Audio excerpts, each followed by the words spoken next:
Här sitter vi bra ett styck. Vi har fått lite smarriga saker så här. Och lite chips. Den här var godast. Ja.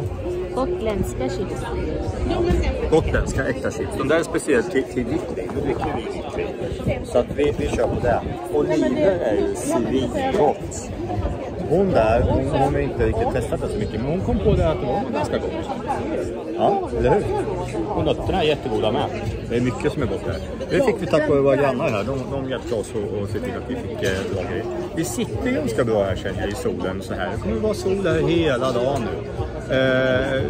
Och så. Och sen kom vi på en annan sak med det. Att vi filmar bara saker när jag är smart.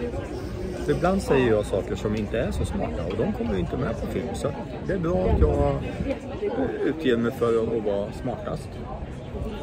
Ibland blir han en Jossan.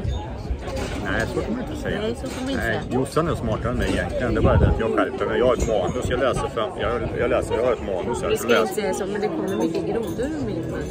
Ja, det gör det. Men det är därför du är så söt. Det är därför jag älskar dig. Just för att du är så här lite grodig.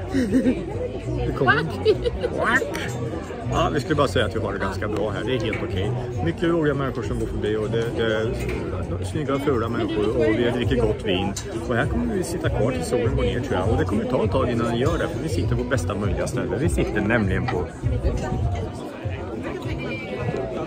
Stora torget. Bästa plats här på bolaget tror jag. Hej då!